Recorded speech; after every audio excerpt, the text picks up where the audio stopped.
Nasaan si Bongbong? Nasaan si Bongbong? Nasaan si BBM? Ipakita nyo siya sa amin. Live stream. Alive, aware, and awake. Kasi, pag yung diverticulitis na yan, diverticulitis, dumugo na yung large intestine niya, kailangan na yan ng surgery. Pag nag-surgery si BBM, syempre general anesthesia yon. Aba, ayon sa ating batas, di ba? Temporarily incapacitated siya. And if he's temporarily incapacitated, the Vice President assumes office, hindi ba? Pwede ba yun? Habang siya ay nasa operating table at unconscious siya, ay cabinet pa rin ang acting? Hindi naman pwedeng ganun. Kasi may constitution naman po tayo. Kung mamatay siya dyan sa operating table, pag unconscious siya dahil naka-under anesthesia siya, he is temporarily incapacitated and the Vice President must assume office. Alright mga kababayan, so medyo nakakainis lang talaga itong mga sagutan ni Auntie Claire no, dito sa isang reporter kung saan tinatanong yung kondisyon nitong si Bongbong Marcos no, na ngayon ay nasa ospital nga mga kababayan at may iniindang karamdaman.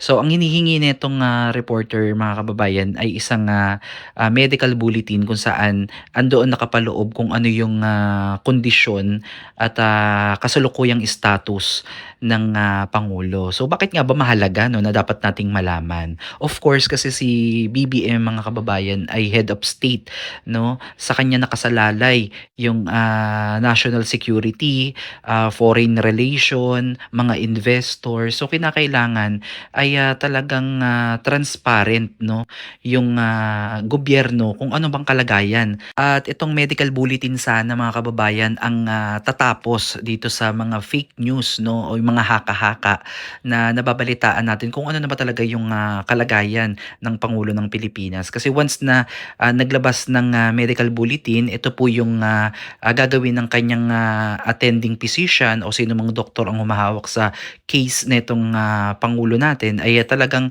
siya yung magbibigay ng assurance kung ano na ba yung takbo o kaso ng kanyang pasyente, kung okay ba, nagiging grabe ba o critical na ba ang kalagayan. So yun yung ilang mga bagay na pwedeng ilagay or maibahagi sa atin itong medical bulletin. So hindi naman lahat kinakailangan i-disclose. Ang kinakailangan lang talaga bilang isang head of state ay talagang karapatan natin no, na malaman kung ano yung kalagayan ng ating ama. No? Kumbaga, minention niya nga ama ng bansa na feeling natin, ama nga ba? So, hindi natin maramdaman, 'di ba? So, again, ayan yung ilan sa mga dapat at kinakailangan gawin ng administrasyon ng Marcos no, na ipakita yung transparency kasi yung itong medical bulletin mga kababayan ay pagpapakita ng transparency din sa mamamayan kasi syempre ayaw naman natin no na hindi na pala tayo kayang pamunuan ng Pangulo dahil sa kanyang iniindang sakit at dapat na no na kumilos yung ating gobyerno pagdating diyan. Pero syempre pinanindigan nga nitong si Auntie Claire Nino na okay naman daw ang kanyang boss no at wala namang karamdaman. Siya kontento siya sa ganung statement no, sa ganung impormasyon. Pero ang taong bayan, lalo na itong mga reporter na itong mga kababayan siguro, feeling ko gigil na to si ate eh. No, nagpipigil lang 'to kung hindi lang siguro sila nandiyan at hindi lang professional way. Naku siguro ako nga, habang pinapanood ko parang nakakainis, 'di ba? Siyempre, kinakailangan malaman ng publiko, kasi napakarami ng fake news ang lumalabas, no? So, hindi natin alam, wala tayong basehan kung ano talaga yung totoong nangyari dun sa pangulo, no? Hindi naman puwede tayong, mag-ano lang, makontento lang tayo sa kung ano yung sinabi nito ni Auntie Claire at nang walang nilalabas, no, na medical bulletin na siyang magpapatunay ng status talaga ng pangulo. Kasi mahalaga 'to mga kababayan 'no, kasi siya yung head of state. Kinakailangan talagang malaman 'yan at para maiwasan yung fake news, yung mga haka-haka tungkol dito sa pagkakaospital ng pangulo ng Pilipinas. Kasi mga kababayan, kinakailangan natin ng reassurance, no, na kaya pa tayong pamunuan ng Pangulo despite na ito nga yung mga naririnig natin na chismis na kesyo malala na o hindi. Kasi itong medical bulletin sana, siya yung magiging batayan natin, no, na ito yung katotohanan at ito yung pwedeng pangtapat, no, sa mga fake news na kumakalat ngayon sa social media.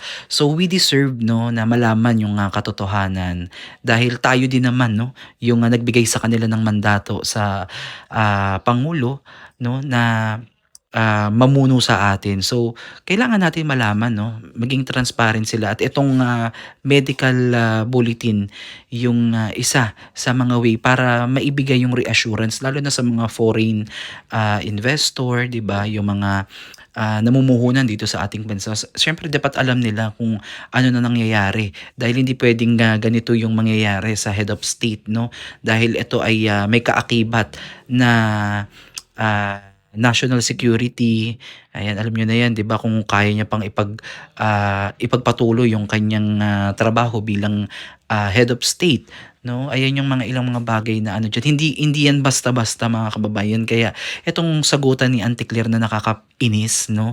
Na alam niyo yun, parang para sa akin parang balagbag yung pagkakasagot niya dito sa reporter at hindi ako kontento sa ganitong sagutan. So much better na gawin na lang nila, maglabas sila ng medical bulletin nang sa ganun ay manahimik, no, kumalma yung taong bayan at matapos na yung issue, no, na kung ano-ano yung lumalabas na speculation patungkol dito sa Pangulo ng Pilipinas. So ito kasing medical bulletin kapag nailabas to, syempre magbibigay to doon sa mga kababayan natin ng kapanatagan, no, na talagang transparent ang gobyerno netong Marcos na to sa atin kasi the more na ang dami na kasi niyang trust issues na ginawa, no, kaya talagang mahirap ng paniwalaan yung mga lumalabas sa bibig netong si Auntie Claire, no.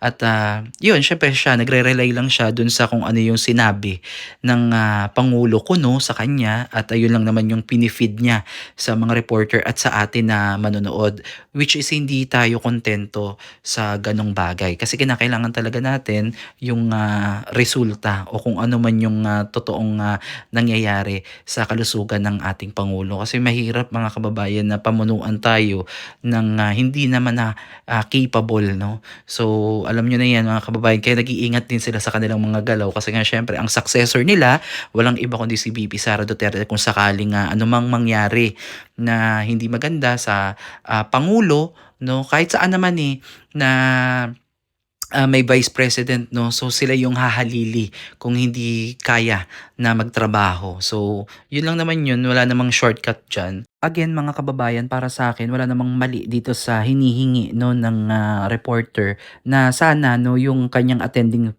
physician o kung anumang doktor yung humahawak sa kanya ay magbigay ng medical bulletin upang nang sa ganun ay maisa publiko, no, yung kasalukuyang status ng ating Pangulo, no? At hindi na magkaroon pa ng marami pang chismis o fake news para at least itong medical bulletin yung magiging basehan kung ano nga ba yung sitwasyon ngayon, yung kasalukuyang sitwasyon ngayon ni Marcos, ni Bongbong Marcos, no?